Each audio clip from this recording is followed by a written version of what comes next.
Very good evening. I welcome you all to the lecture of IOC. तो last class में हम लोग D block का discussion कर रहे थे, ठीक है। और हमने कई सारी चीज़ें में हम लोग फिजिकल प्रॉपर्टीज़ के बारे में बात कर रहे थे हम लोग। और लास्ट फिजिकल प्रॉपर्टी जो हम लोग डिस्कशन कर रहे थे वो हम ऑक्सीडेशन स्टेट्स के बारे में डिस्कशन कर रहे थे, ठीक है। और मैंने इसमें कई सारी चीज़ों को डिस्कशन कर दिया था, मैंने ओपी टंडन से पढ़ा दिया था। ओपी टंडन से हमने एक चीज देखी थी कि the stability of the higher oxidation states के बारे में देखा था हमने कि higher oxidation states are generally stabilized by fluorine and oxygen. हमने देखा था कि जो हायर ऑक्सीडेशन स्टेट्स हैं those are generally stabilized by what, they are generally stabilized by fluorine and oxygen. समझे क्या? एंड उसमें से भी ऑक्सीजन का जो टेंडेंसी होता है हायर ऑक्सीडेशन स्टेट्स को स्टेबलाइज करने का वो ज्यादा होता है एज कंपेयर टू फ्लोरीन, ठीक। अच्छा, तो फिर मैंने कहा था चलो एक बार इसको एनसीईआरटी से रीड करा देते हैं, बिकॉज अल्टीमेटली आईओसी में एनसीईआरटी पढ़ना इज वेरी इंपॉर्टेंट, ठीक है। तो एक बार रीड कर लेते हैं और इसमें कुछ ना कुछ एडिशनल चीजें मिलेंगी जो एनटीए पूछता है या जो जेईई एडवांस पूछता है या जो नीट पूछता है, ठीक है। We can not neglect NCERT in case of IOC. OP Tandon पढ़ने का एक ही पर्पज है क्योंकि एनसीईआरटी में बहुत सारी चीजें बहुत टफ होती हैं, दो लाइन में नहीं समझ में आती, थोड़ा थोड़ा समझने के लिए हम लोग ओपी टंडन में जाते हैं, ठीक है। So trends in the stability of the higher oxidation state. So first of all, let us start. Table 8.5 shows stable halides of the 3D series of transition metals. The highest oxidation numbers achieved in titanium, TiX4. The highest oxidation numbers are achieved in titanium, TiX4, which forms tetrahalide. In vanadium, VF5 and CrF6. ठीक है, मतलब यहाँ पे क्या बता रहे हैं? यहाँ पे बता रहे हैं कि टिटानियम का जो हायर ऐसे देखो, टिटानियम का जो हायर ऑक्सीडेशन स्टेट है, टिटानियम का जो हाईएस्ट ऑक्सीडेशन स्टेट है, it is stabilised by all halogens. It is stabilised by all halogens. Highest oxidation state of titanium जो है it is stabilised by all halogens. समझे क्या? Stabilized by all halogens. Highest oxidation state of titanium is stabilised by all halogens. समझे क्या? Right. और उसके बाद जो लोअर ऑक्सीडेशन स्टेट है Ti+3 है, Ti+2 है। Ti+2 में we have only fluoride and chloride. समझे क्या? यहाँ पे जो लिखा है, यहाँ पे जो लिखा है उसको मैं टिटानियम में जो भी लिखा है उसको मैंने यहाँ पे लिख दिया है।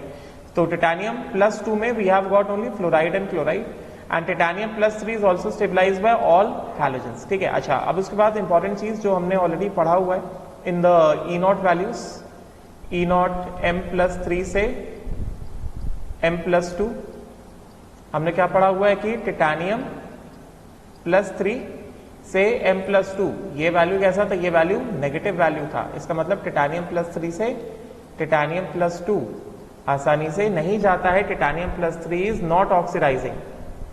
ये मैंने पढ़ाया थी ये बात जब मैं E0 वैल्यूज का डिस्कशन कर रहा था। एक बार देखना वो वाला लेक्चर, नोट्स देखना एक बार। इंस्टेड Titanium+2 से Titanium+3 आसानी से जाता है। इसमें देखो टेबल होगा, इसमें मैं तुमको टेबल में ले जाके दिखा देता हूँ। Table is there in this, table 8.2 है, क्योंकि इसमें एक ऐसा क्वेश्चन आता है टिटानियम से रिलेटेड जो कि जनरली लोग गलत कर देते हैं। उनको लगता है कि यार ये ऐसा होगा, मगर वो एक्चुअली ट्रेंड उल्टा ही निकल के आ जाता है, ठीक है। देखो जरा, ये इलेक्ट्रोड पोटेंशियल M+3 से M+2 टिटानियम का कितना है? द रिडक्शन पोटेंशियल इज कितना? -0.37 ना। तो टिटानियम का रिडक्शन पोटेंशियल इज -0.37, मतलब Titanium+3 से Titanium+2 गए तो E0 कितना है? -0.37 है। On the other hand Titanium+2 से Titanium+3 गए तो इसका E0 कितना है? +0.37। समझे क्या? राइट।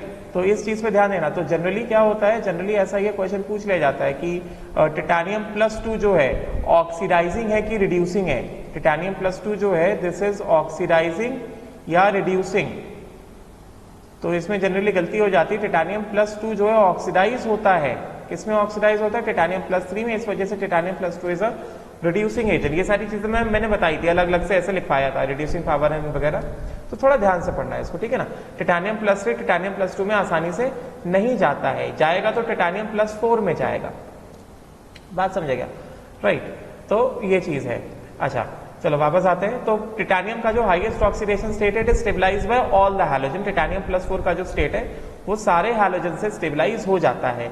एंड टिटेनियम +2 जो है वो फ्लोराइड और क्लोराइड के फॉर्म में एग्जिस्ट करेगा। टिटेनियम +3 भी सारे हैलोजन से स्टेबलाइज हो जाता है, ठीक है। फिर उसके बाद नेक्स्ट यहाँ पे वैनाडियम। वैनाडियम का जो हाईएस्ट ऑक्सीडेशन स्टेट है, it is stabilised by only fluorine, और कोई हैलोजन इसको स्टेबलाइज नहीं करता है। वैनाडियम का जो हाईएस्ट ऑक्सीडेशन स्टेट है, स्टेबलाइज्ड बाय ओनली फ्लोरीन। समझे क्या? वैनाडियम का जो हाईएस्ट ऑक्सीडेशन स्टेट है, stabilized by only fluorine. V+5 among halogens stabilized by, ये थोड़ा इंपॉर्टेंट है, stabilized by only fluorine, no other halogen among halogen, only fluorine among halogens. It is stabilized by only fluorine among what? Among halogens. Halogens में it is stabilized by only fluorine, ठीक है। And बाकी जो oxidation state है, वैनाडियम +4, वैनाडियम +3, वैनाडियम +2, ठीक है। वैनाडियम +4 fluorine से लेकर ब्रोमीन तक स्टेबलाइज होता है। वैनाडियम +3, वैनाडियम +2 फ्लोरीन से लेकर आयोडीन, मतलब सभी हैलोजन से स्टेबलाइज होता है। वैनाडियम +4 जो है not stabilised by iodine, not stabilized by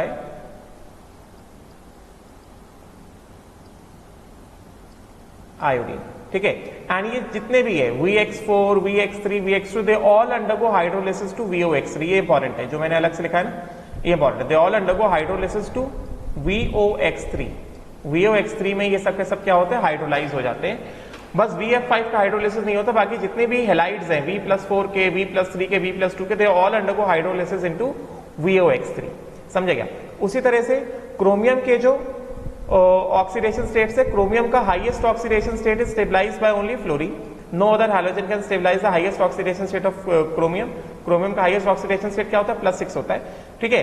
and rest other oxidation states +4 से +2 वाले, they are stabilized by all the halogens. समझे क्या? तो क्रोमियम के बारे में, क्रोमियम के लिए chromium +6 stabilized by only fluorine, CrF6। समझे क्या?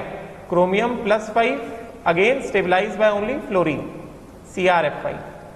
And rest others Cr+4, Cr+3 and Cr+2, this will form CrX4, this will form CrX3 and this will form CrX2. They are, X is from fluorine to iodine, they are stabilized by all halogen, these two are stabilized by only fluorine।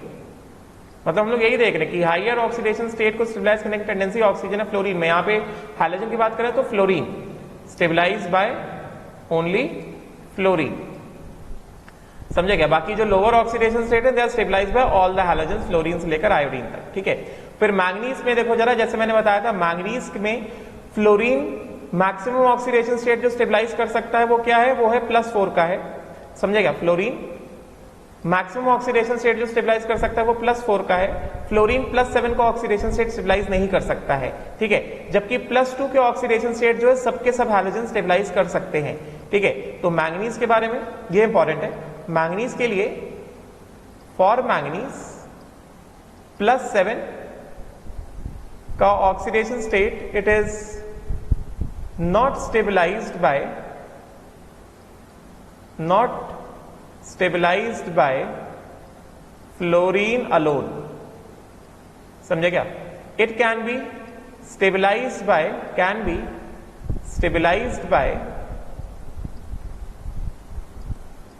oxygen alone or oxygen and fluorine together। जैसे example MnOF3। समझे क्या? यहां पे wait, let me just check it. जो higher oxidation state है MnO3F, sorry MnO3F, the highest oxidation state +7 वाला fluorine अकेले stabilise नहीं कर सकता है, वो ऑक्सीजन अकेले स्टेबलाइज कर सकता है, can be stabilize by oxygen alone. जैसे Mn2O7, MnO4-, या फिर it can be stabilize by oxygen and fluorine together, जैसे MnO3F। समझेगा। यहाँ पे देख सकते हो मैंगनीज का ऑक्सीडेशन स्टेट कितना है, +7 है, ठीक है, right. Highest oxidation state of manganese which can be stabilised by fluorine, Mn+4, this is MnF4, this is the highest oxidation state of fluorine, MnF4, this is the highest oxidation state of manganese, highest oxidation state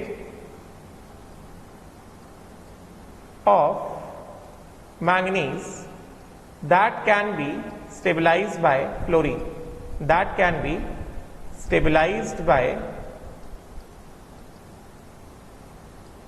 what, fluorine, ठीक है। on the other hand Mn+2,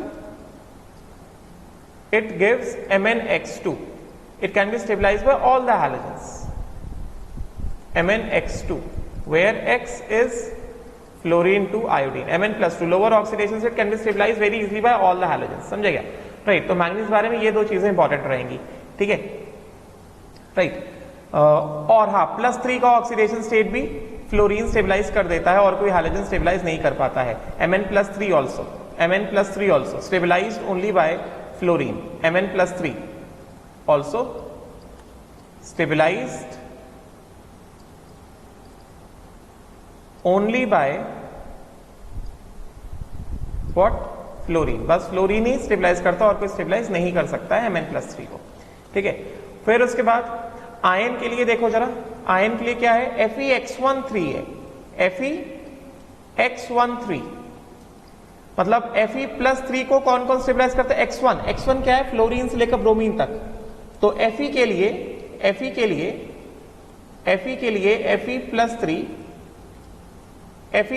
can be FeF3, FeCl3, FeBr3, ठीक है ना, ये stable होते हैं Fe के।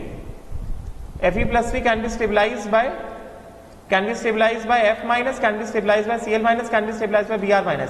और एक चीज मैंने तुमको सूडो हैलोजन में भी बताई थी कि Fe+3 एंड I3, Fe-I3 जो होता है, इट अंडरगोज रॉक्स रिएक्शन, मतलब डिसप्रपोर्शनेशन रिएक्शन। Fe+3 यहाँ पे it undergoes reduction to Fe+2, Fe+3 undergoes reduction to Fe+2 and Fe-I3 it undergoes reduction to oxidation to I2, ये मैंने बताया था, यहां पे रिडॉक्स रिएक्शन हो जाता है, मतलब Fe-I3 undergoes disproportionation reaction, Fe-I3 is not stable, Fe-I3 जो है, मतलब आयन का +3 oxidation state is stabilised by, it is stabilised by F-, Cl- and Br- only. It is not stabilized by Fe+3 is not at all stabilized by I-। और हमें यहां से दिख रहा है कि जो Fe-I3 है, यहां पे जो हमारे पास Fe-I3 है, this shows disproportionation reaction, this shows disproportionation reaction, ये चीज मैंने proportionation reaction, समझे क्या, ये चीज मैंने बताई थी किस तरह से। Fe-I3 जब मैं सूडो हैलोजन पढ़ा रहा था हीटिंग इफेक्ट के बाद, तो this gives Fe-I2 plus half I2, मतलब रिडॉक्स रिएक्शन है ये, Iron+3 से Iron+2 में रिडक्शन हो गया है एंड 3 I- में से एक का ऑक्सीडेशन हो गया है, समझे क्या, तो इट अंडरगोस डिसप्रपोर्शनेशन रिएक्शन। तो Fe+3 stabilized by F-, Cl- and Br-, not stabilized by I-, ठीक है। On the other hand Fe+2 जो है, it is stabilised by all, Fe+2 stabilized by all, समझे क्या, Fe+2 it forms all halogens, halides, F-2, X जो है, X is यहां पे X इज F-2 I-, मतलब क्या, stabilized by all halogens, it can be stabilised by क्या, all halogens, ठीक है, it can be stabilised by all the halogens, बात समझे क्या, राइट। फिर इसी तरह कोबाल्ट का जो हायर ऑक्सीडेशन स्टेट होता है, ऑल्दो कोबाल्ट के लिए +2 ज्यादा स्टेबल होता है, cobalt +3 is stabilized only by fluorine. Cobalt +3, cobalt के लिए cobalt +3 stabilized by F- only among halogens. Cobalt +3 stabilized by F- only, जबकि cobalt +2 it can be stabilized by all the halogens. Cobalt +2 simply forms COX2 where X is from F- to I- stabilized by all the halogens. NiX2 stabilized by all the halogens. समझेगा? ZnX2 stabilized by all the halogens. समझेगा? अब बात आती है किसकी? तो ये हो गया cobalt stabilized by all the halogens, Zn cobalt +2 stabilized by all the halogens, cobalt +3 stabilized by only fluorine. निकल +2 एक ही स्टेबल ऑक्सीडेशन स्टेट होता है, +2 stabilized by all the halogens. अब बात आती है किसकी? कॉपर की। तो कॉपर की बात आएगी तो हमारे पास क्या है? CuX2 है और हमारे पास क्या है? CuX है। तो CuX2 में क्या लिखा है? CuX2 में हमारे पास लिखा है CuX2, x के ऊपर 2 है, तो 2 वाला क्या है? ये है, मतलब CuX2। तो CuX2 में हमारे पास we have this X2 is fluorine and chlorine. मतलब कॉपर का जो +2 ऑक्सीडेशन स्टेट है, कॉपर का जो +2 ऑक्सीडेशन स्टेट है, it can exist as CuF2 and CuCl2, मतलब it is stabilised by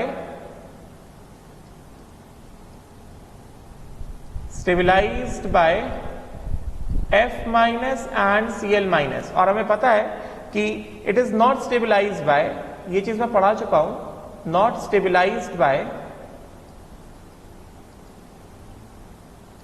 what? Br- and I-। और ये चीज मैंने ऑलरेडी बताई है कि जो CuI2 होता है, CuI2 जो होता है, this is copper +2, this again undergoes what? Disproportionation reaction and gives Cu2I2 plus I2। ये मैंने बताया था, कॉपर +2 से कॉपर +1 में कन्वर्ट हो गया, समझे क्या? और I2, 4 I2 में से 2 I2 -1 से 0 में कन्वर्ट हो गए, ठीक है ना? This is unstable, this is a white PPT, this is a white PPT. ये बात मैंने पढ़ाई हुई है, ये वाइट पीपीटी है। और फिर इसका एप्लीकेशन बताया था कि ये फिर आगे जाके यूज होता है आइडोमेट्रिक टाइट्रेशन में, समझे क्या? तो CuI2 जो है this is undergoes shows what? Disproportionation. This I have told.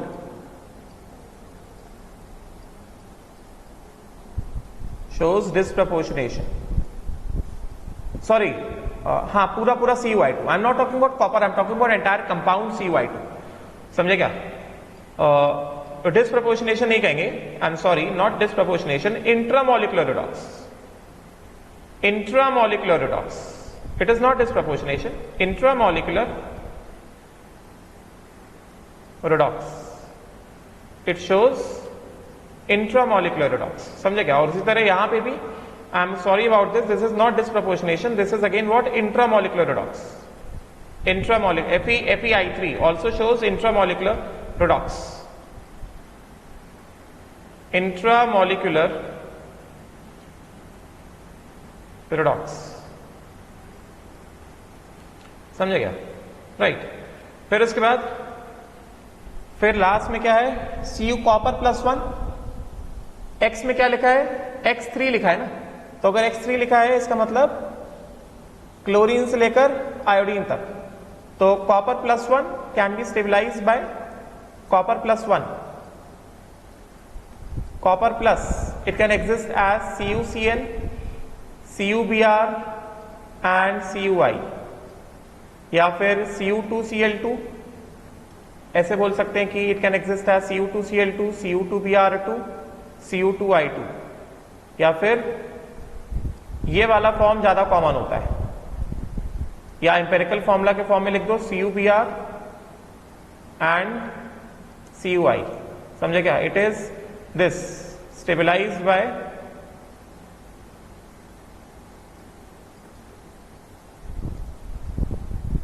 what?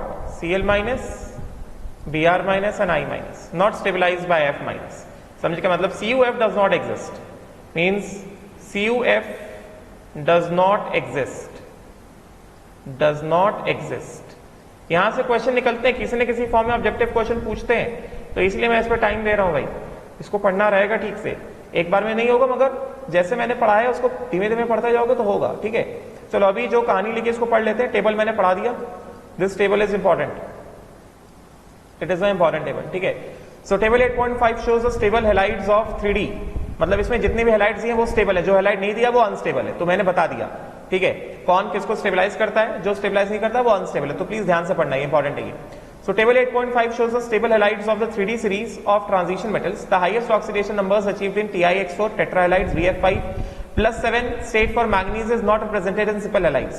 बताया simple halides जैसे MnF7 exist नहीं करता है, it is not plus 7 is not stabilized by any halogen, but MnO3F is known। मतलब क्या, ऑक्सीजन एंड फ्लोरीन मिलकर stabilise कर सकते हैं या अकेले ऑक्सीजन स्टेबलाइज कर सकता है। उसके बाद beyond manganese no metal has a trihalide except FeX3 and COF3। FeX3 के साथ X में I माइनस नहीं होगा, बताया मैंने। FeX3 FeI3 स्टेबल नहीं होता है, वो इंट्रामोलिकुलर रिडॉक्स रिएक्शन शो करता है। एंड COF3 में cobalt plus 3 stabilise only by F minus, समझे क्या।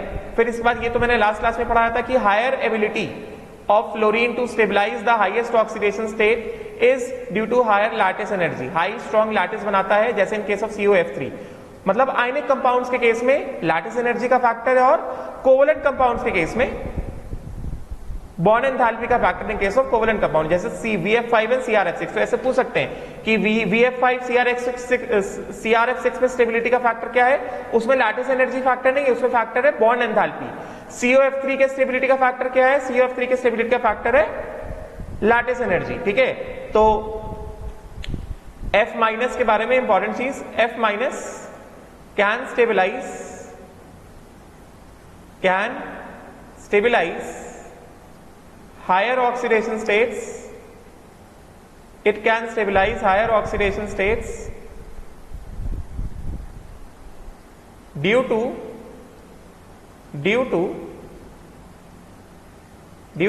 पहला, it can stabilize higher oxidation states due to first high lattice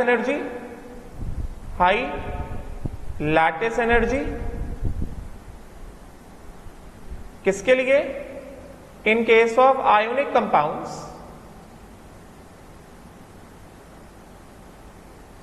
example जैसे COF3, ठीक है। And secondly it is due to high bond enthalpy, it is due to high bond enthalpy in case of covalent compounds, in case of covalent compounds जैसे VF5 and CRF6, जैसे VF5 हो गया, CRF6 हो गया, इन सारी चीजों में reason of stability is what, high bond enthalpy, समझे क्या, राइट। अच्छा, फिर उसके बाद ये जो मैंने बताया, although vanadium plus 5 is shown, मतलब stabilize only by F minus as VF5, other halides however undergo hydrolysis to give oxo halides such as VOX3। मैंने बताया कि vanadium plus 4, vanadium plus 3, vanadium plus 2 के जितने भी हैलाइड होते हैं वो सब हाइड्रोलाइज हो जाते हैं, ठीक है। Another feature of fluoride is the instability of the low oxidation states, जैसे जो लो ऑक्सीडेशन स्टेट है, जैसे एग्जांपल VX2, तो VX2 में क्या है, सिर्फ क्लोरीन, ब्रोमीन और आयोडीन है, समझे क्या, राइट, फ्लोराइड नहीं है। तो वही बता रहे कि another feature of fluoride is instability of low oxidation state, मतलब VX2 का फ्लोराइड एग्जिस्ट नहीं करता है, समझे क्या। जैसे मैंने बताया अभी यहाँ पे लोअर ऑक्सीडेशन स्टेट में वनाडियम प्लस 2 का फ्लोराइड नहीं है, ये सही कर लो, वनाडियम प्लस 2 का VF2 does not exist, unstable, does not exist, unstable, समझे क्या। It exist as VCl2, VBr2 and Vi2, समझे क्या। तो ये सही कर लो, जैसा लिखा हुआ है कि वनाडियम का जैसे लोअर ऑक्सीडेशन स्टेट, इसमें जो है this is not equal to VF2, मैंने लिखा है मगर यहां पे बता दिया, it is not equal to VF2। So क्या बता रहे हैं, another important feature of fluoride is that instability in the low oxidation state. तो लो ऑक्सीडेशन स्टेट में इनस्टेबिलिटी देखा हमने, यही सेम चीज कहां पे देखा, कॉपर में भी देखा था। कॉपर में कॉपर +1 का फ्लोराइड नहीं था, सिर्फ क्लोरीन से आयोडीन तक था। उसी तरह वैनाडियम +2 का भी क्या है, सिर्फ क्लोरीन से आयोडीन तक ही है। देख सकते हो VCl2 VBr2 Vi2, ये मतलब है इसका, समझे क्या? तो low oxidation states of lowest oxidation state में, and same applies to what, CuX, same applies to CuX। तो मतलब यहां से भी क्वेश्चन निकल सकता है कि अनस्टेबल फ्लोराइड्स,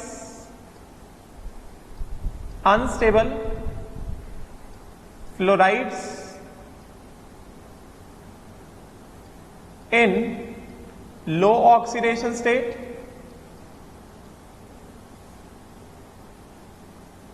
वो क्या है, वैनाडियम +2 का सिर्फ VCl2 VBr2 एंड Vi2 होता है, वैनाडियम +2 का VF2 जो है नहीं होता है। उसी तरह कॉपर प्लस का सिर्फ Cu2Cl2 जैसा बताया, Cu2Br2 एंड Cu2I2 होता है। इसका कॉपर प्लस का CuF नहीं होता है, अनस्टेबल है ये। समझे क्या? अभी ये लाइन का मतलब समझ में आया होगा, समझे क्या? मैं एनसीईआरटी पे फोकस करने को कह रहा हूं, समझे क्या? तो प्लीज ध्यान देना। On the other hand, all halides of copper +2 are known except iodide. ये मैंने बता दिया, कॉपर +2 का आयोडाइड का क्या होता है, इंट्रामोलिकुलर रेडॉक्स रिएक्शन हो जाता है, ठीक है। Copper +2 oxidises, in this case copper +2 reduces to copper +1 and oxidizes I-2I2. However, many copper +1 compounds are unstable in the aqueous. ये भी बता दिया कि कॉपर +1 के बहुत सारे कंपाउंड aqueous solution में डिस्प्रपोर्शनेशन करते हैं, ठीक है। और इसका रीजन भी बताया था कि copper +2, why is copper +2 more stable than copper +1? Because of the enthalpy of hydration. This also I have told you कि stability of copper +2 rather than copper +1 is due to much more negative hydration enthalpy of copper +2 than copper +1, which more than compensates for the second ionization enthalpy of copper, ठीक है। So this line is important कि copper +2 is stable than copper +1। फिर उसके बाद oxygen वाला कि ability of oxygen to stabilise the highest oxidation state is shown in the oxides. Oxides में सारे बता चुका हूं, ठीक है। ये सारे में सबके सब में ऑक्साइड्स बता चुका हूं, ऑक्साइड्स का नेचर भी बता चुका हूं, कौन सा एसिडिक कौन सा बेसिक। तो ये वाला टेबल मैंने ऑलरेडी पढ़ा दिया है, ठीक है। The highest oxidation number in the oxide coincides with the group number and it is attained in, जैसे Sc2O3 to Mn2O7, मतलब स्टार्टिंग से लेकर मिडवे तक highest oxidation state coincides with the group number, समझे क्या? जैसे ये ग्रुप 3 का है तो हाईएस्ट ऑक्सीडेशन स्टेट किसका, ग्रुप नंबर 3 +3। ये ग्रुप 7 का है तो highest oxidation state +7। Beyond group 7 हमने ऑलरेडी पढ़ा कि ग्रुप 7 के बाद कोई भी जो ऑक्सीडेशन स्टेट है वो लिमिटेड हो जाते हैं +2 या +3 में, ठीक है। तो higher oxides of Fe above Fe2O3 are not known, although some ferrates जिसमें आयन +6 है are formed in the alkaline medium but they easily decompose to give Fe2O3 and O2। तो क्योंकि ये एनसीईआरटी में लाइन लिखा है तो ये देख लो, फेरेट्स FeO4-2, यहां पे आयन कैसा है, +2 है, FeO4-2। FeO4 आयन का ऑलरेडी +2 और +3 एग्जिस्ट करता है, बट ये अल्कलाइन मीडियम में दे decompose to give Fe2O3 + O2, समझे क्या? Right. Besides the oxides some oxocations stabilize vanadium +5, जैसे वैनाडियम +5 को, ये इंपॉर्टेंट है, वैनाडियम +5 को ऑक्सोकेटायन क्या है, VO2+1। वैनाडियम +4 को ऑक्सोकेटायन कैसा है, VO2+। टिटानियम +4 को ऑक्सोकेटायन क्या है, TiO+2, ठीक है। फिर उसके बाद ये इंपॉर्टेंट है, समझे क्या? वैनाडियम +5 का ऑक्सोकेटायन VO2+1, वैनाडियम +4 का ऑक्सोकेटायन VO+2, टिटानियम +4 का TiO+2। फिर ability of the oxygen to stabilise the high oxidation states exceeds that of fluorine, I have told you. Thus highest manganese fluoride is only MnF4 whereas the highest oxide is what, Mn2O7। फिर उसके बाद reason the ability of oxygen to form multiple bonds with metals explain the superiority in the covalent oxide जैसे Mn2O7 each manganese is tetrahedrally surrounded by oxygen atoms including MnON bridge, ठीक है। the tetrahedral MnO4 ions are known for MO4 minus n ions are known for all these things। मतलब Mn2O7 के structure बारे में बात करें तो Mn2O7 का मैं स्ट्रक्चर बता देता हूं, Mn2O7 का स्ट्रक्चर जो है क्या बता रहे हैं कि सबका each manganese is tetrahedrally bonded. समझे क्या? This is the structure of Mn2O7। समझे क्या? This is the structure of Mn2O7। Mn2O7 का स्ट्रक्चर है ये। समझे क्या? Mn2O7 बात समझे? राइट, क्लियर हो गया? तो ये हो गया हमारा। उसके बाद ये वाला इंटेक्स क्वेश्चन मैंने करा दिए थे, ये वाले क्वेश्चंस का डिस्कशन मैं कर चुका हूं पुराने लेक्चर्स में। ठीक है, now let us move ahead, फटाफट से आगे बढ़ते हैं। केमिकल रिएक्टिविटी पे एक बार नजर मार लेते हैं, ऑल्दो हमने पढ़ा हुआ है, तो फिर से एक बार रिवीजन हो जाएगा कि क्या क्या कहा जा रहा है। लेट अस सी फर्स्ट केमिकल रिएक्टिविटी, जल्दी से देख लेते हैं। फिर इस बार जो चीजें हैं बहुत सिंपल चीजें रहेंगी। तो क्या कहा जा रहा है कि transition metals very widely in the chemical reactivity, many of them are sufficiently electropositive to dissolve in mineral acids, although few are noble and they are unaffected by the single acids। मतलब जैसे copper is not affected by dilute acids।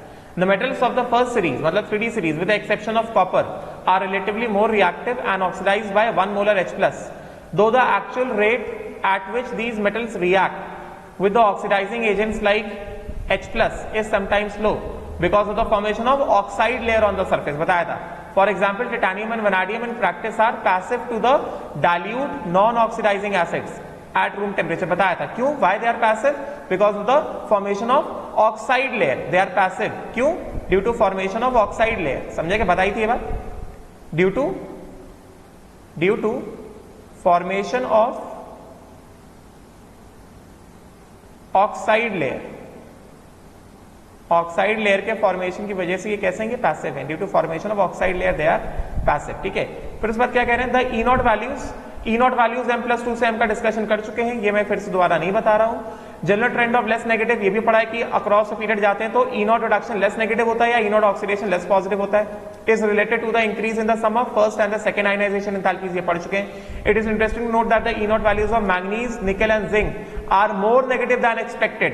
मतलब reduction potential is more negative than expected या oxidation potential is more positive than expected. ये सारी चीजें मैं बता चुका हूं। Because of the half filled d subshell in manganese and completely filled d subshell in zinc. ठीक है, निकल के लिए क्या है? Because of the high negative enthalpy of hydration. ये सारी चीजों का मैं डिस्कशन कर चुका हूं। फिर उसके बाद यहां पे the E naught values for M+3 से M+2 shows that Mn+3 CO+3 are strong oxidizing agents, पढ़ा चुका हूं। ठीक है, on the other hand titanium, vanadium, chromium are strong reducing agents. हमने ये दिखा भी, chromium is a reducing agent because chromium में ऑक्सीडाइज होता है, इस वजह से रिड्यूसिंग एजेंट है। टिटानियम+3 में ऑक्सीडाइज होता है, इस वजह से रिड्यूसिंग एजेंट है। समझे क्या? And will liberate hydrogen from dilute acids. जैसे क्रोमियम+2, टिटानियम+2 भी इसमें है या फिर वैनाडियम+2 भी इसमें है। तो chromium, titanium, vanadium can liberate hydrogen from dilute acid. They will themselves undergo oxidation and H+ will undergo reduction to H2। समझे क्या? तो ये इंपॉर्टेंट है, ये वाला equation. They are oxidizing in nature. ठीक है, फिर ये वाला एग्जांपल का डिस्कशन मैं कर चुका हूं। 8.6, 8.7 का डिस्कशन मैंने कर दिया है और ये इंटेक्स क्वेश्चन का भी मैंने डिस्कशन कर दिया है। ठीक है, चलो अब फटाफट से हम लोग सिंपल वाले फिजिकल प्रॉपर्टीज को देख लेते हैं। जैसे मैग्नेटिक प्रॉपर्टीज हो गए, इसमें कुछ नहीं है, जो इंपॉर्टेंट है वो बताऊंगा, बाकी मैग्नेटिक मोमेंट तुम्हें निकालना आता है। तो मैग्नेटिक प्रॉपर्टीज हमने दो चीजें देखी हैं। व्हेन अ मैग्नेटिक, ये इंपॉर्टेंट है, इससे क्वेश्चन पूछा जाता है कि when a magnetic field is applied to the substances, mainly two types of magnetic behaviour are observed, diamagnetic behaviour and paramagnetic behaviour. You all know what is diamagnetic behaviour and paramagnetic behaviour. Paramagnetic में क्या होगा? Paramagnetic substance क्या, जिनके पास unpaired electron होते हैं। Diamagnetic substances क्या होते हैं? जिनके पास अनपेड इलेक्ट्रॉन नहीं होते। अब ये इंपॉर्टेंट है, जो एग्जाम में पूछा जाता है और एडवांस के पेपर में, अभी जो हाल में एडवांस का पेपर खत्म हो उसमें आया भी है। क्या कह रहे हैं कि diamagnetic substances are repelled by the applied field, मतलब magnetic field, while the paramagnetic substances are attracted by the magnetic field। तो ये मैं बता देता हूं, let me just tell you कि जो डायमैग्नेटिक सब्सटेंसेस होते हैं, ये इंपॉर्टेंट है। नीट वाले पास ऐसे ही देख ले, एडवांस वालों को जब पेपर सॉल्व कराऊंगा तो उसमें एप्लीकेशन है इसका। डायमैग्नेटिक सब्सटेंसेस जो हैं, diamagnetic substances are weakly repelled in the magnetic field, they are weakly repelled in the magnetic field। समझे क्या? राइट, मतलब अगर ये हमारे पास डायमैग्नेटिक सब्सटेंस है, सपोज करो ये हमारे पास क्या है? ये हमारे पास this is a diamagnetic substance, इसका mg W नीचे एक्ट हो रहा है, तो उसमें मैग्नेटिक फोर्स जो है, मैग्नेटिक फोर्स B इसमें क्या होगा, ऊपर एक्ट होगा, समझे क्या? It is repelled magnetic force. अभी तुमने मैग्नेटिज्म फिजिक्स में पढ़ लिया है, ये कि W क्या है, ये mg है, और ये क्या है, ये मैग्नेटिक फोर्स है। तो डायामैग्नेटिक सब्सटेंस में मैग्नेटिक फोर्स ऊपर एक्ट होता है, इस वजह से एपरेंट वेट, मतलब जो ऑब्जर्व्ड वेट है, apparent weight of diamagnetic substances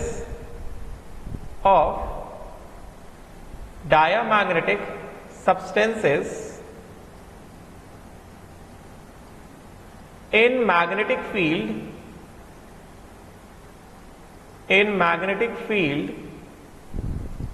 is less important, जबकि पैरामैग्नेटिक सब्सटेंसेस जो है, पैरामैग्नेटिक सब्सटेंसेस जो है इंपॉर्टेंट है, ये इस पे ध्यान देना। पैरामैग्नेटिक सब्सटेंसेस जो है, दे आर वीकली अट्रैक्टेड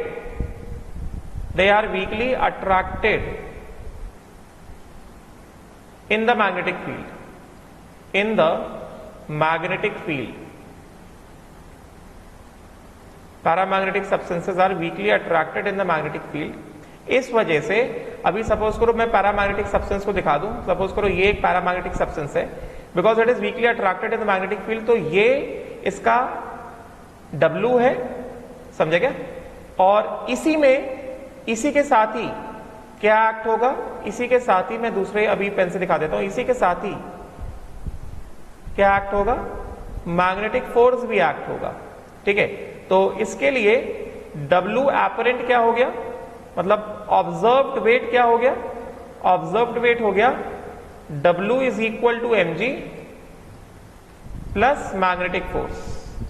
जबकि डायामैग्नेटिक सब्सटेंस के लिए एपरेंट वेट क्या हो गया, डायामैग्नेटिक सब्सटेंस के लिए एपरेंट वेट क्या हो गया, apparent weight is equal to कितना, W mg minus the magnetic force, समझे क्या?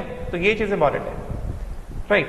तो इसके बारे में क्या बताएंगे कि for paramagnetic substance, therefore for paramagnetic substance, paramagnetic substance apparent weight increases, rises in magnetic field B का मतलब मैग्नेटिक फील्ड है, फिजिक्स में तुम लोग पढ़ चुके हो, ठीक है? तो ये इंपॉर्टेंट जो मैंने बताया, राइट? क्लियर हो गया? तो this thing is important which I have told you यहां पे, ठीक है? तो ये चीज है and it is very important. तो अभी उसके बाद क्या है, हाँ, तो वही कहा जा रहा है कि diamagnetism and paramagnetism, diamagnetic substances are repelled by the applied magnetic field while the paramagnetic substances are attracted. Substances which are, फिर क्या कह रहे हैं कि substances which are strongly attracted are said to be ferromagnetic, strongly attracted are said to be ferromagnetic. In fact, ferromagnetism is an extreme form of paramagnetism.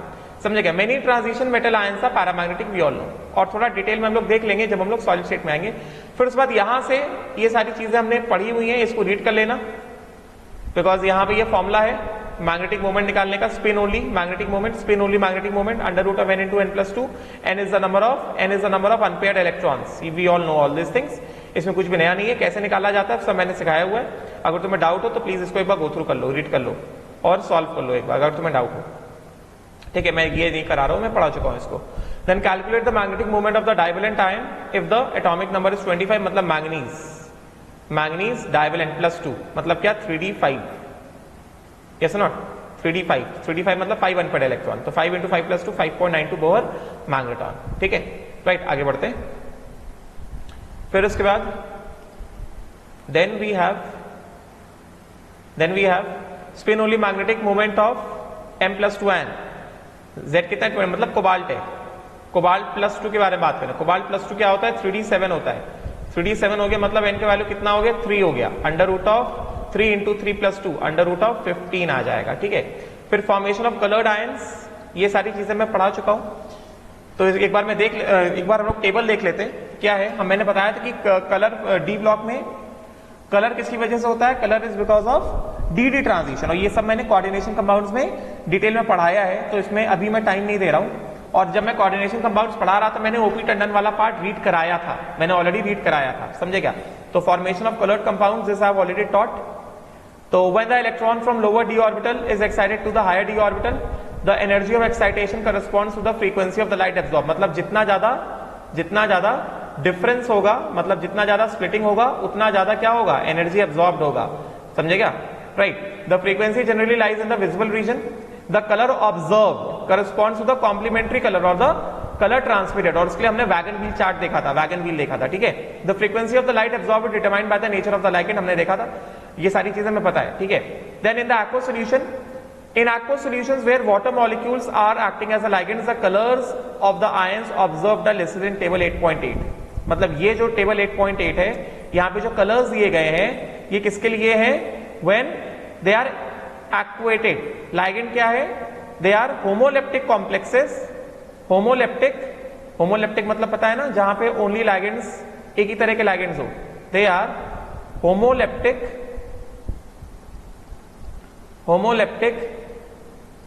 complexes, homoleptic aqua complexes। तो जब water is a ligand तो उस case में scandium +3 क्या है, 3d0 है, कैसा रहेगा, कलरलेस रहेगा। टिटानियम +4 क्या है, 3d0 है, कैसा रहेगा, कलरलेस रहेगा, ठीक है। मैंने कहा था कलर्स थोड़े ध्यान होने चाहिए, मैंने उस टाइम भी याद कराए थे। टिटानियम +3 एक अनपेड इलेक्ट्रॉन कैसा है, पर्पल है, ठीक है। पर्पल वाला और कोई है क्या, तो ग्रुप बना देते, पर्पल वाला और कोई नहीं है, तो टिटानियम +3 इस पर्पल, एक ही अनपेड इलेक्ट्रॉन है। वनाडियम +4 इस 3d1 एक अनपेड इलेक्ट्रॉन है, तो क्या ब्लू है, समझे क्या, ब्लू वाला और है, यस। ब्लू के साथ vanadium +4 is blue, chromium +2 is blue, 3d4 4 unpaired electron हो गए, बिकॉज वाटर कैसा है, वीक फील्ड लाइगेंड है ना, समझे क्या। हाँ, oxygen donor ligands act as strong field ligands with what, cobalt +3 and copper +2। तो कोबाल्ट +3 के साथ it will act as a strong field ligand, समझे क्या, water, because oxygen donor ligands act as a strong field ligands with cobalt +3 and copper +2। ये सारी बातें मैंने लिखवाई थी, अभी तुमने नहीं पढ़ा है तो प्लीज उसको पढ़ना, मैं वो सारी चीजें दोबारा रिपीट नहीं कर रहा हूँ, कोऑर्डिनेशन कंपाउंड का पोर्शन वी हैव रेड। तो ब्लू वाले कितने हैं, ब्लू वाला एक वनाडियम +4 है, क्रोमियम +2 और कौन सा है, कॉपर +2 है, 3d9 एक अनपेड इलेक्ट्रॉन, ये ब्लू हो गया है, समझे क्या।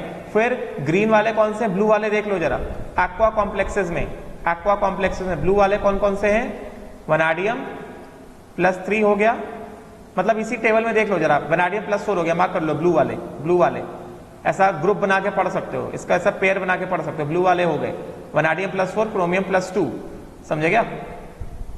अभी तुम देख रहे हो एक अनपेड इलेक्ट्रॉन जिनके पास है, अभी टिटानियम +3 को छोड़ दो, कैसा पर्पल है, अभी वनाडियम +4 एक अनपेड इलेक्ट्रॉन 3d1, क्रोमियम +2 एक अनपेड इलेक्ट्रॉन, समझे क्या, राइट, सॉरी 3d4 है ना, हाँ ठीक है, कोई बात नहीं, not one unpaired electron, chromium +2 एक कॉपर +2 कैसे ब्लू है, समझे क्या। फिर ग्रीन वाले देख लो जरा, vanadium +3 is green, aqua complex of vanadium +3 green है, और कौन सा ग्रीन है, आयरन +2 ग्रीन होता है, ये तो बहुत ही ज्यादा इंपॉर्टेंट है, आयरन +2 इज ग्रीन, और कौन सा ग्रीन होता है, निकल +2 इज ग्रीन। तो ग्रीन में सबसे ज्यादा इंपॉर्टेंट आयरन +2 है और निकल +2 है, aqua complex of iron +2 and aqua complex of nickel +2 are green, और साथ में वनाडियम +3 भी ग्रीन है, वनाडियम +3 ग्रीन इतना इंपॉर्टेंट नहीं है।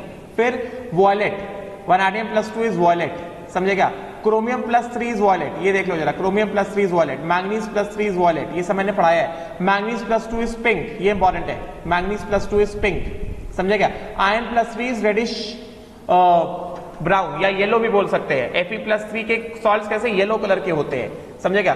Cobalt +3 cobalt +2 blue pink, aqua complexes of cobalt +3 cobalt +2 blue pink, समझे क्या, अनपेड इलेक्ट्रॉन है। Zn+2 3d10 no unpaired electron, कैसा है, कलरलेस है। तो ये टेबल इंपॉर्टेंट है, देखना पड़ेगा, मैंने ऑलरेडी पढ़ाया हुआ है, ओपी टंडन से भी पढ़ाया हुआ था, उस समय भी कहा था ये याद करना रहेगा, और अभी भी बता रहा हूं याद करना रहेगा, ठीक है। फिर ये सब पढ़ लेना, ये सब मैं पढ़ा चुका हूं, राइट। फिर उसके बाद कैटालिटिक प्रॉपर्टीज देख लेते हैं, ये थोड़ा इंपॉर्टेंट रहेगा। फिर इंटरस्टिशियल कंपाउंड्स देख लेते हैं, ये इंपॉर्टेंट रहेगा। कैटालिटिक प्रॉपर्टीज, यहां से क्वेश्चन आता है, जो तुम्हें इक्वेशन दिख रहा है वहां से क्वेश्चन निकल सकता है। इक्वेशन जो दिख रहा है तुम्हें, transition metals and their compounds are known for the catalytic properties, catalytic activity के लिए नोन होते हैं, they can act as good catalyst. This activity is because of their ability to adopt the important. ये why they do act as catalyst because of their ability to form compounds in multiple oxidation state as well as to form complexes. समझे क्या? जैसे vanadium V2O5 V5O oxide is a catalyst in contact process. ठीक है? Finely divided iron is a catalyst in the Haber's process. Nickel is a catalyst in hydrogenation. सब important है. ये सब catalyst और process के नाम ही पूछे जाते हैं. Are the examples? Catalyst at a solid surface involves the formation of bonds between reactant molecules. से मैंने surface chemistry में पढ़ाया है, समझे क्या? Right. So catalyst at the solid surface involves the formation of bond between the reactant molecules and the atoms of the surface of the catalyst. First, for transition, metals utilize the 3d and 4s electron for bonding. This has the effect of increasing the concentration of the reactants at the catalyst surface and also weakening the bonds in the reacting molecules. Activation energy is lowered. Also, because the transition metal ions can change the oxidation states, they become more effective as catalyst. समझे क्या? तो catalyst का वो एक ही reason दिख रहा है कि why do they act as catalyst? Because of their ability to form multiple oxidation states and their ability to form complexes. That is why they act as catalyst. समझे क्या? ये पूछा जाता है. For example, iron 3 catalyzes the reaction between iodide and persulfate ion. ठीक है? Iron 3 यहाँ पे catalyst क्या है? Fe+3 is a catalyst. यहाँ पे Fe+3 is a catalyst. It catalyzes the reaction between I- and peroxo disulfate. S2O8-2 क्या peroxo disulfate है ना? तो ये चीज देखो ध्यान से, ये हमें इलेक्ट्रो में भी काम आएगा. तो I- plus peroxo disulfate S2O8-2. तो I- is getting this thing converted to what? I2. I-1 से I2 में convert हो रहा है, and this S2O8-2 is getting converted to SO4-2. तो पहली बात यही चीज मैं बता देता हूं कि I- से I2 गया तो ये क्या है? ये ऑक्सीडेशन है, और ये क्या है? ये रिडक्शन है. इसको समझा देता हूं ये क्यों रिडक्शन है. इसको देख लो ध्यान से, ये हमें इलेक्ट्रो में भी काम आएगा. peroxo disulfate आयन, हमने मार्शल एसिड देखा था ना, H2S2O8 मार्शल एसिड था. डाई बेसिक एसिड होता है, स्ट्रक्चर तुम्हें पता है, 2H+ प्लस S2O8-2. ये है peroxo disulfate आयन. समझे क्या? Disulphate ion. तो ये अंडरगोज रिडक्शन S2O8. अगर मैं तुमको इसका स्ट्रक्चर बना के दिखाऊं, so this undergoes reduction to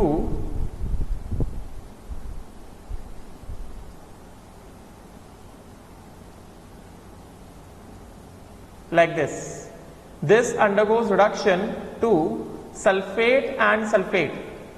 Peroxo, अभी बताता हूं कहां से रिडक्शन हो रहा है, important.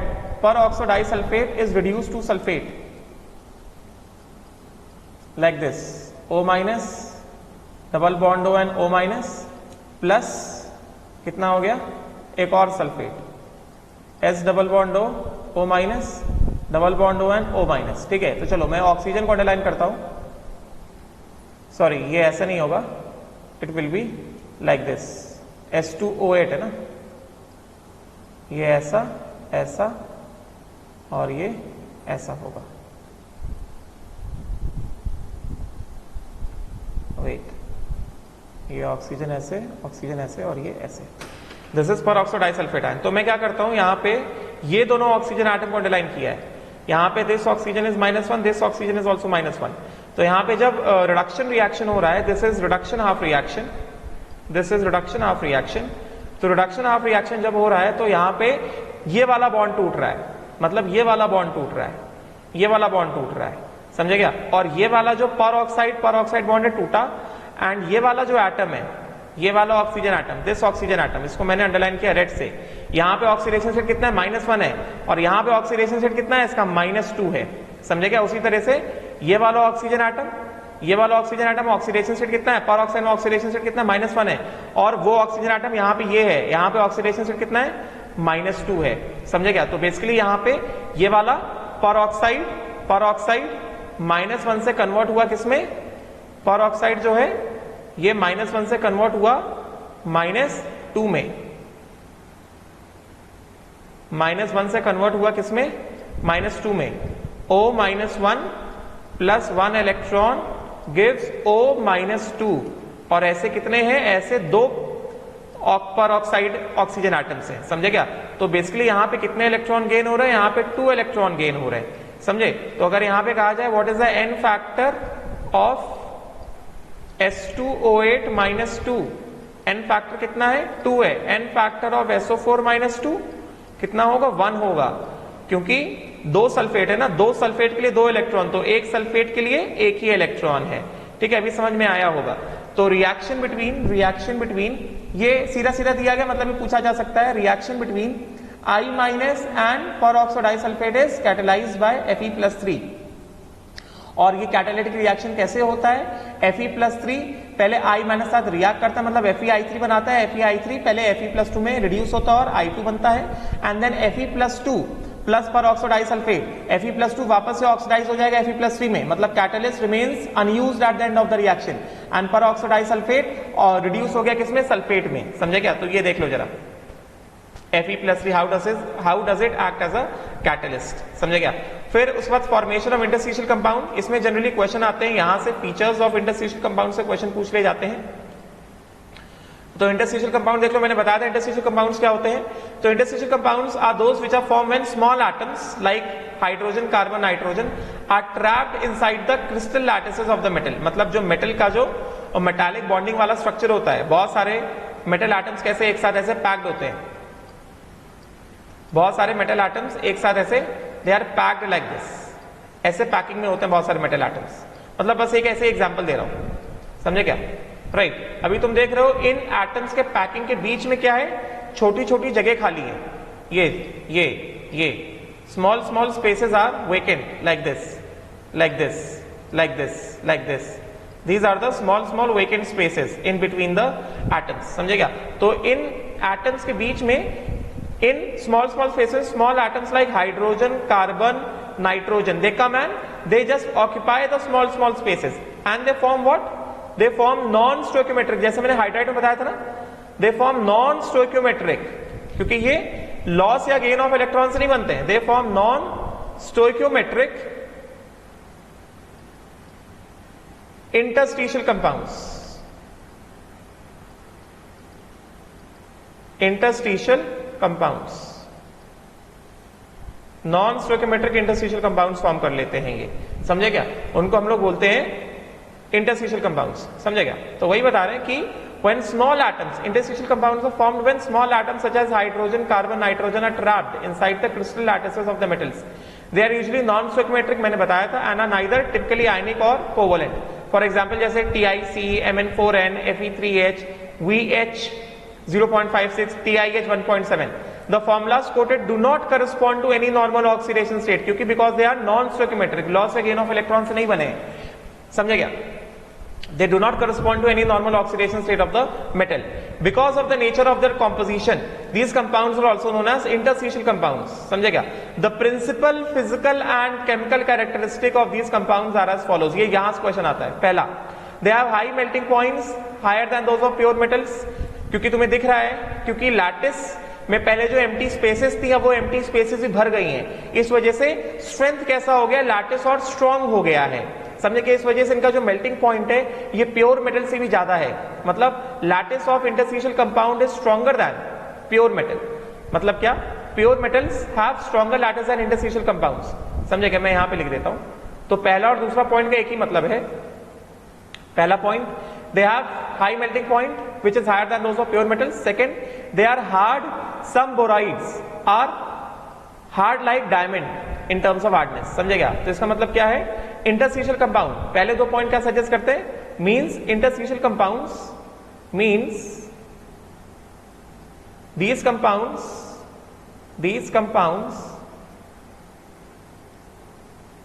have stronger lattice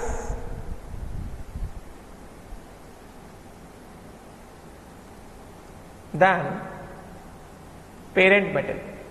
These compounds are stronger lattice than parent metal, समझे क्या? They are chemically inert, ये वाला पॉइंट इंपॉर्टेंट है। Interstitial compounds are chemically inert and they retain the metallic conductivity. मतलब जो कंडक्टिविटी मेटल्स के पास होता है वही कंडक्टिविटी इनके पास भी होता है, but they are chemically inert, समझे क्या? इनर्टनेस होता है इनके पास। फिर अलॉय फॉर्मेशन देख लो जरा एक बार, इसमें कुछ अलॉयज इंपॉर्टेंट रहेंगे। फटाफट पढ़ देते हैं। अलॉय हमें पता है सॉलिड मिक्सचर होता है, is a blend of metals prepared by mixing the components. Alloys may be homogeneous, alloys are homogeneous solid solutions in which atoms of one metal are distributed randomly among the atoms of other. Such alloys formed by atoms with metallic radii. Such alloys are formed by atoms with metallic radii within about 1.5% of each. मतलब दोनों के sizes आसपास होने चाहिए, मतलब क्या same size, almost similar size के atoms होने चाहिए। मेटल एटम्स मतलब ये हुआ कि metal atoms forming alloy must have similar sizes. They must have similar sizes. Size similar होना चाहिए. Because of similar radii and other features, the transition metals, the alloys are easily formed by these metals. Because हमने देखा है कि transition metals में size almost same रहता है, इस वजह से transition metals आसानी से alloy form कर लेते हैं, ठीक है ना। The alloys formed are hard and have got high melting points. The best known alloys are ferrous alloys. Chromium, vanadium, tungsten, molybdenum and manganese are used for the production of variety of steels and stainless steel. ये important है। जैसे brass is alloy of copper and zinc, bronze is alloy of copper and tin. ये important है, brass and bronze, copper and zinc, bronze, copper and tin, समझेगा, ये important है। Stainless steel में देख लो जरा, ये तो मैंने मेटलर्जी में भी अलॉयज वाला आया था, एक जब मैं मेटलर्जी पढ़ा रहा था, बंसल पढ़ा रहा था, लास्ट में टेबल था अलॉयज वाला, तो उसको भी पढ़ना है, उससे क्वेश्चन आया है, नीट में भी आया है और जे मेंस में भी आया है, समझे क्या, एडवांस में भी आया है अलॉयज का क्वेश्चन। मतलब बस कॉम्पोजिशन पूछते हैं, तो यहाँ पे दो अलॉय और मिल गए, ब्रास और ब्रॉन्ज मिल गया, कॉपर एंड जिंक, ब्रॉन्ज क्या हो गया, कॉपर एंड टिन, समझे क्या। और बाकी स्टेनलेस स्टील का मैंने पढ़ाया था, स्टेनलेस स्टील में chromium, vanadium, tungsten, molybdenum, manganese I use for the production of variety of steels and stainless steel. और स्टेनलेस स्टील में कार्बन भी होता है, ठीक है, तो इसको देख लेना ध्यान से। मेटलर्जी में पढ़ाया था, उसमें था, ठीक है, मेटलर्जी में हमने देखा था अलॉयज वाला पोर्शन लास्ट में। फिर उसके बाद what is meant by disproportionation of the oxidation state, हमें पता है disproportionation of oxidation state we all know. तो देखो जरा, ये इंपॉर्टेंट है इक्वेशन, आंसर इंपॉर्टेंट है, यहां से भी क्वेश्चन निकल सकता है। When a particular oxidation state becomes less stable related to the other oxidation state, one lower and other higher, it is said to undergo disproportionation. For example ये important है, manganese 6, अभी तक हमने पढ़ा कॉपर +1 के बारे में, जैसे हमने पढ़ा copper plus one undergoes disproportionation in the aqueous solution to give copper and copper +2, to give what, copper and copper +2। उसी तरह से मैंगनीज का जो +6 ऑक्सीडेशन, हमने देखो ऑक्सीडेशन स्टेट देखे थे, जब मैं ऑक्सीडेशन स्टेट पढ़ा रहा था मैंने बताया था कि जो ऑक्सीडेशन स्टेट जो हमने देखे थे उसमें मैंगनीज +6 ज्यादा स्टेबल नहीं था। तो ये क्या है, ये मैग्नेट आयन है ना, ये तो मैंने पढ़ाया ना KMnO4 वगैरह में, MnO4 -2, MnO4 -2, this is manganate ion, this is manganate ion. Manganate ion undergoes disproportionation, important. देखो भाई, जो एनसीईआरटी में लिखा है वो पढ़ना पड़ेगा। मैग्नेट आयन अंडरगोज डिस्प्रपोर्शनेशन, जैसे manganese 6 manganate ion, MnO4 -2 manganate ion involves disproportionation into permanganate and manganese dioxide in the acidic medium. मतलब मैग्नेट आयन एसिडिक मीडियम में डिस्प्रपोर्शनेट हो जाएगा, important. MnO4 -2 in acid, balance नहीं कर रहा हूं, important equation है। It will undergo disproportionation in the acidic medium to give MnO4- plus MnO2। Please NCERT को ध्यान से पढ़ना है, +H2O, बैलेंसिंग देख लेना, ठीक है। ये मैंगनीज +6 है, +6 से एक +7 आ गया, ऑक्सीडेशन हो गया, दूसरा +6 से +4 आ गया, ये रिडक्शन हो गया। बात समझे क्या, राइट। फिर उसके बाद तो ये इंपॉर्टेंट है, ये दिस इज इंपॉर्टेंट, ठीक है। देन एक्सप्लेन, ये मैंने करा दिया है। अब इसमें कुछ चीजें इंपॉर्टेंट रहेंगी, oxides and oxygen ions, some important compounds of transition elements, oxides and oxygen ions और मेटल्स देख लेते हैं। These oxides are generally formed by the reaction of metals with the oxygen at high temperatures. All the metals except scandium form metal oxides which are ionic. मतलब all the metals except scandium form metal oxides which are ionic. The highest oxidation number in the oxide coincides with the group number and it is attained in scandium +3 से Mn2O7। फिर से आ रही वही बात। Beyond group 7, no higher oxidation state of iron.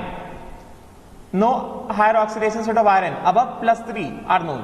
Besides the oxides, oxocations और also there, जैसे अभी हमने पढ़ा था, वेनाडियम +5 का ऑक्सोकेटायन VO2+1 है, वेराडियम +4 का ऑक्सोकेटायन VO2+2 है, टिटानियम +4 का ऑक्सोकेटायन TiO+2 है। जितना इसमें दिया उतना ही पढ़ना है, ठीक है।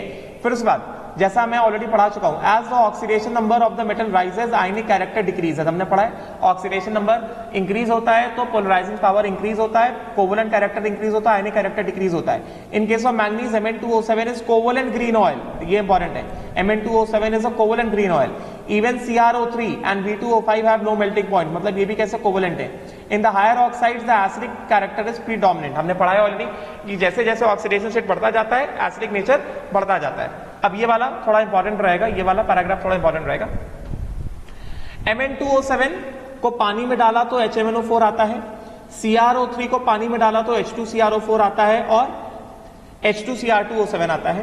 तो ये देख लो जरा, Mn2O7 इज एसिडिक ऑक्साइड, जैसा हमने नेचर ऑफ ऑक्साइड मैंने ऑलरेडी पढ़ाया था। Mn2O7 जो है ये कैसा है, ये एसिडिक ऑक्साइड है। Mn2O7 इज एसिडिक ऑक्साइड, समझे क्या। तो इसके हिसाब से क्या कहा जा रहा है, Mn2O7 को अगर हमने पानी में डाला, अगर हमने पानी में डाला तो ये क्या देता है, HMnO4 देता है। This is permanganic acid, important, ये पूछा जाता है। Mn2O7 को पानी में डाला तो ये HMnO4 देता है। This is permanganic acid, पर मैंगनिक एसिड, दिस इज पर मैंगनेटिक एसिड। Mn2O7 को वाटर में डाला तो HMnO4 आता है, it is permanganic acid. On the other hand CrO3 को पानी में डाला तो H2CrO4 और H2Cr2O7 देता है। CrO3 भी कैसा है, एसिडिक ऑक्साइड है, हमने पढ़ा है नेचर ऑफ ऑक्साइड में, डी ब्लॉक में भी पढ़ा है, मैंने सारे ऑक्साइड को बताया था कैसे याद करना है। ये भी कैसा है, एसिडिक ऑक्साइड है, समझे क्या। तो CrO3 को अगर पानी में डाला, सब इंपॉर्टेंट है भाई, थोड़ा ध्यान से पढ़ने का है।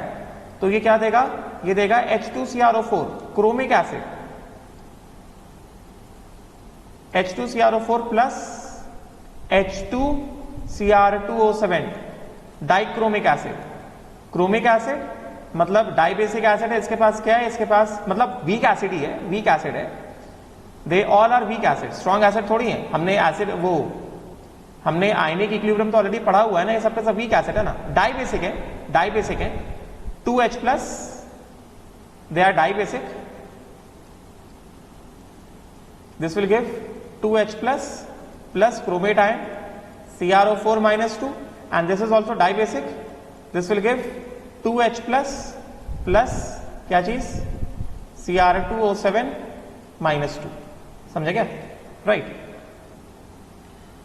On the other hand V2O5 however amphoteric though mainly acidic gives VO4 minus 3 as well as VO2 plus salts in the aqueous medium। हमने देखा ना कि वनाडियम aqueous medium में V2O5 क्या दे रहा है, V2O5 जो है, V2O5 aqueous solution में क्या देगा, वनाडियम प्लस 5 है ना, तो ऑक्सो कैटायन बनेगा ना। aqueous solution क्या देगा, aqueous solution में देता है VO4 minus 3 plus VO2 plus salts in the aqueous medium, समझे क्या, right। Vanadium, there is a gradual change from basic V2O3 to less basic V2O4 and to amphoteric V2O5, समझे क्या। V2O4 dissolves in acids to give VO plus, मतलब भाई vanadium plus 4, vanadium plus 4 का oxo salt क्या है, VO plus 2 है। Similarly V2O5 reacts with alkalis as well as acids to give VO4 minus 3 and VO4 plus respectively, मतलब V2O5 reacts with alkalis and acids, मतलब यहां पे क्या कहा जा रहा है, V2O5 को मेनली एम्फोटेरिक टू एसिडिक है, it is amphoteric nature to acidic, mainly acidic but slightly amphoteric, it is mainly acidic but slightly amphoteric, slightly amphoteric, समझे क्या। इसमें क्या बता रहे हैं, इसमें ये बता रहे हैं कि V2O5 however amphoteric though mainly acidic gives VO4 minus 3 as well as VO2 plus salts in the aqueous solution. In vanadium there is a gradual change from basic V2O3 to less basic V2O4, समझे क्या। तो V2O3 देखो, V2O3 ये मैंने already पढ़ाया हुआ है, then V2O4 मतलब VO2 and then V2O5, this is basic, this is less basic या amphoteric, लेस बेसिक या एम्फोटेरिक, बिकॉज यहाँ पे वैनाडियम कैसा है, +4 है ना, ये +3 है, ये +4 है, +4 वाला एम्फोटेरिक होता है, यहाँ पे वैनाडियम +5 है, तो दिस इज व्हाट एम्फोटेरिक और मेनली एसिडिक, एम्फोटेरिक लेस और मेनली एसिडिक, समझे क्या, राइट। तो वही चीज बताई जा रही है यहाँ पे। तो कोई एक लाइन इंपॉर्टेंट होती है, तो क्या कह रहे हैं कि V2O4 dissolves in acids to give, हमने देखा था वैनाडियम +4, वैनाडियम +4, वैनाडियम +4 oxide dissolves in acids H+ to give what, VO+2 ऑक्सोकेटायन, वैनाडियम +4 का ऑक्सोकेटायन क्या होता है, VO+2, तो वही चीज यहां पे कही जा रही है, VO2+ acids in the aqueous solution, oxocation क्या है, VO+2, समझे क्या, ऑक्सोकेटायन को ध्यान रखना, यहां पे भी देखो बार बार लिखा हुआ है, oxocation of vanadium +5 is VO2+, vanadium +4 is VO+2, titanium +4 is TiO+2, समझे क्या। तो V2O4 या VO2 dissolves in acids to give VO+2 salts, V2O5 reacts with alkalis to give VO4-3 and with acids to give VO4+, VO2+ होना चाहिए ये। The well known CRO is basic while Cr2O3 is amphoteric, ये सब मैंने पढ़ा दिया है, ठीक है, राइट। तो ये हुआ नाउ, तो ये देख लेना, यहां पे जो लास्ट लाइन कही जा रही है कि V2O5 reacts with alkalis as well as acids, मतलब V2O5 reacts with alkalis, V2O5 मैंने पढ़ाया ना कि this is amphoteric and mainly acidic, तो it can react with alkalis also and it gives VO4-3 and it reacts with V2O5 reacts with acids, तो क्या कह रहे हैं, VO4+ या फिर VO2+ ऑक्सो आयंस, समझे क्या, ठीक है। तो ये हुआ। अब यहां से हम लोग चलेंगे, हमें जो 2 कंपाउंड पढ़ने हैं, पोटेशियम डाइक्रोमेट पढ़ना है और पोटेशियम परमैंगनेट पढ़ना है, उसको हम पढ़ेंगे। पहले ओपीटी से पढ़ लेते हैं क्योंकि उसमें थोड़ा ठीक ठाक दिया गया है, उससे पढ़ेंगे तो क्वेश्चन थोड़े ज्यादा बन जाते हैं, और फिर देखो डी ब्लॉक हो गया है, फिर एफ ब्लॉक आ गया, ठीक है। तो थोड़ा एक बार फटाफट से भागते हैं ओपीटी की तरफ हम लोग। तो ओपीटी में मैंने बहुत सारी चीजें पढ़ा दी थी, इक्का दुक्का चीजें जो मैं कहूंगा रीड कर लो। जो कलर वाला है वो मैं ऑलरेडी कोऑर्डिनेशन में पढ़ा चुका हूं तुम लोगों को, कलर वाला मैं ऑलरेडी कोऑर्डिनेशन में पढ़ा चुका हूं, ये वाला ये मैंने रीड कराया था, कलर वाली चीज कोऑर्डिनेशन रीड कराई थी। वैगन व्हील चार्ट वाला चीज मैंने रीड कराया था, इसको रीड कर लेना फिर से, मैंने पढ़ाया था जब मैं वैगन व्हील पढ़ा रहा था, ठीक है। डीडी ट्रांजिशन बारे में जब मैं पढ़ा रहा था, मैं दोबारा नहीं पढ़ा रहा हूं। Wavelength absorbed and wavelength observed, ये सब मैंने पढ़ा चुका हूं। ये मैंने तरीका भी बताया है, क्वेश्चंस कैसे सॉल्व होते हैं इसके, ठीक है, ये सब मैं पढ़ा चुका हूं, राइट। ये सारी चीजें मैं पढ़ा चुका हूं, I have taught all this things यहां तक। अच्छा, फिर ये सारी चीजें मैंने बताई थी, all this things I have told you, कि ये जो एक्सेप्शन दिया गया है, although oxy salts like KMnO4 dichromate, KMnO4 ये मैंने पढ़ाया था, oxy salts like KMnO4 dichromate, there is no unpaired electron, still they are colored, that is because of charge transfer spectrum, ये मैंने पढ़ाया था कोऑर्डिनेशन कंपाउंड में, रिवाइज करना। चार्ज ट्रांसफर स्पेक्ट्रम में क्या होता है, चार्ज ट्रांसफर स्पेक्ट्रम में अनपेयर्ड इलेक्ट्रॉन, जैसे डाइक्रोमेट की अगर हम बात करें, यहाँ परमैंगनेट की बात करें, डाइक्रोमेट की बात करें या परमैंगनेट की बात करें, तो जैसे MnO4- है, ये ऐसा, ये मैंगनीज कैसा है, +7 है, इसके पास इलेक्ट्रॉन्स हैं, तो चार्ज ट्रांसफर स्पेक्ट्रम में क्या होता है, ऑक्सीजन के पास जो इलेक्ट्रॉन है वो चला जाता है, there is a transfer of charge from oxygen to the vacant orbital of manganese, and that unpaired electron performs what, d d transition, समझे क्या, this is known as charge transfer spectrum. तो ऑक्सीजन के पास इलेक्ट्रॉन किस में, oxygen पास electron 2p में है, और इसके पास किधर जाता है, 3d में जाता है, समझे क्या। तो ऑक्सीजन के 2p से इलेक्ट्रॉन ट्रांसफर होता है किसमें, मैंगनीज +7 के 3d में, समझे क्या। तो 2p मतलब क्या, L शेल ना, L शेल, और 3d मतलब क्या, M shell. Charge transfer spectrum वाली चीज मैंने पढ़ाई थी।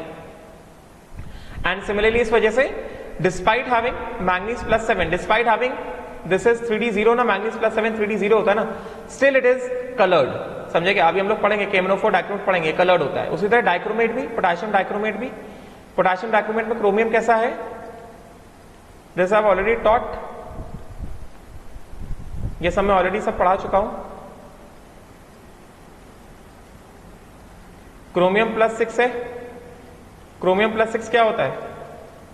3d0 होता है, नो अनपेयर्ड इलेक्ट्रॉन मतलब no dd transition possible.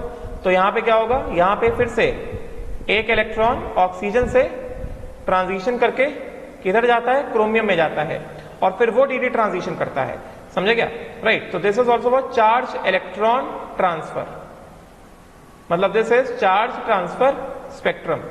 Colour of permanganate and dichromate is because of charge transfer spectrum. ये चीज मैंने पढ़ाई थी, ठीक है। फिर इसके बाद ये भी मैं पढ़ा चुका हूं, ये भी मैं बता चुका हूं कि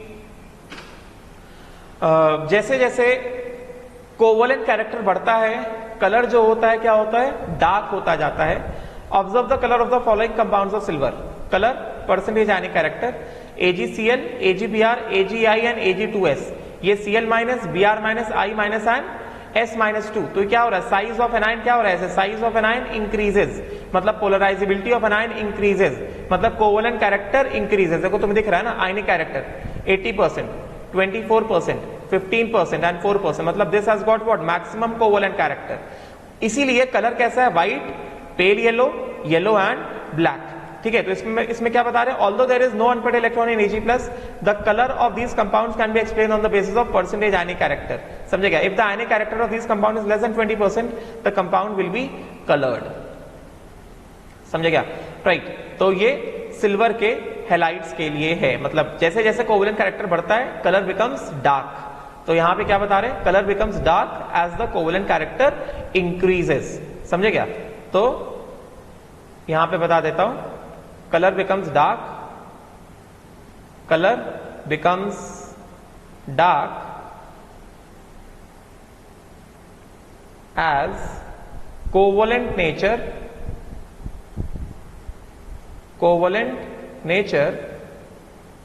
rises। ये चीज ऐड कर लो अपनी किताब में, ठीक है। Right.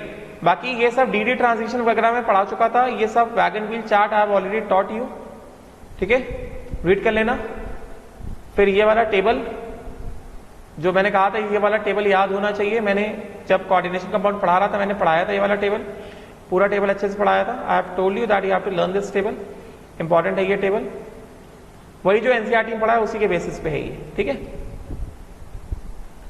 Right. Now let us move on to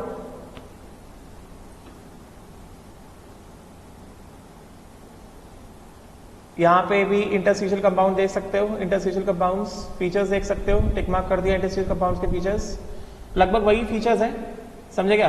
तो जैसे थ्योरी वाली चीजें देख लो एक बार। Interstitial compounds have similar chemical properties as parent metals but differ appreciably in the physical properties such as density, conductivity etc. क्योंकि लैटिस स्ट्रॉन्ग हो गया है, मतलब दे आर केमिकली इनर्ट, मगर जो केमिकल प्रॉपर्टी पेरेंट मेटल का वही केमिकल प्रॉपर्टी रहता है, but they differ in the physical properties. Interstitial compounds, बस प्रॉपर्टीज पढ़ लो एक बार। इंटरस्टिशियल कंपाउंड्स इनके properties, chemical properties parent metal जैसे होते हैं, मगर फिजिकल प्रॉपर्टीज अलग हो जाते हैं। फिर as a result of filling up of the spaces they become more hard and more rigid. जैसे steel is quite hard, is a interstitial compound of iron and carbon. Some of the boroids are as hard as diamond, NCERT में भी लिखा है। They have got high melting points, higher than those of pure metals। फिर catalytic properties मैंने पढ़ा दिया, ठीक है। मैंने ये सारे एग्जांपल इंपॉर्टेंट है, कौन किस में यूज होता है, ये सब क्वेश्चंस पूछे जाते हैं। जैसे platinum is use as a catalyst in the manufacture of H2SO4 contact process में, ठीक है। कॉन्टैक्ट प्रोसेस नाम होता है, इंपॉर्टेंट है ये, the name is contact process. ये सब याद होना चाहिए, ऑब्जेक्टिव क्वेश्चन में पूछा जाता है। Iron is use as a catalyst in Haber's process, molybdenum is use as a promoter, ये सब मैंने पढ़ाया हुआ है, ठीक है। Nickel is use as a catalyst in the hydrogenation of oils. V2O5 again use in the manufacture of H2SO4, मतलब platinum भी यूज होता है, मतलब ये प्रोसेस कॉन्टैक्ट प्रोसेस नहीं है। कॉन्टैक्ट प्रोसेस में V2O5 यूज होता है, जिसमें प्लैटिनम यूज होता है वो दूसरा प्रोसेस है, ठीक है। V2O5 is use in the contact process. Oxidation of SO2 into SO3, मतलब SO2 से SO3 कन्वर्ट करेंगे तो V2O5 यूज करेंगे, and this is example of heterogeneous catalysis, ये मैंने पढ़ाया है सरफेस केमिस्ट्री में। MnO2 very important, is used as a catalyst in the decomposition of KClO3 for the preparation of oxygen. KClO3 decomposes to give, मतलब KClO4 KCl plus oxygen gives KCl plus 3/2 oxygen KClO3, समझे क्या? Then Haber's process हमें पता है, nitrogen plus hydrogen gives 2 ammonia, balance कर लेना Haber's process, समझे क्या? Then cobalt salts catalyse the decomposition of bleaching powder, right? Cobalt as cobalt thorium is used in the Fischer-Tropsch process for the synthesis of gasoline, petrol, and last वाला important है इन manufacture of decor, ये बहुत common है, बहुत generally पूछा जाता है। Cupric chloride CuCl in the manufacture of chlorine CuCl, cupric chloride CuCl, catalyst process का नाम बहुत कॉमन है in Deacon's process, as a catalyst in Deacon's process. Deacon's process में क्या बनता है? क्लोरीन बनता है। ये ग्रुप 70 में पढ़ लेंगे एक बार, ठीक है, राइट? तो ये एग्जांपल पहली बात इंपॉर्टेंट है। और ये कैटालिटिक प्रॉपर्टीज क्यों दिखाते हैं? 2 रीजन है इनके कैटालिटिक प्रॉपर्टी दिखाने के, इसमें भी देख लेते हैं एक बार। First, because of the variable valency the transition metals form intermediate compounds and provide new path with the lower activation energy, and second, they provide a suitable surface where the reactants are absorbed and thus come closer facilitating the reaction to proceed, ठीक है? फिर ये सब oxides वगैरह मैंने पढ़ा दिया था। हेलाइड्स थोड़ा देखना पड़ेगा एक बार, ये स्ट्रक्चर थोड़ा देखना पड़ेगा, स्ट्रक्चर देख लेते हैं एक बार। बाकी डाइक्रोमेट मैं कल ही स्टार्ट करूंगा।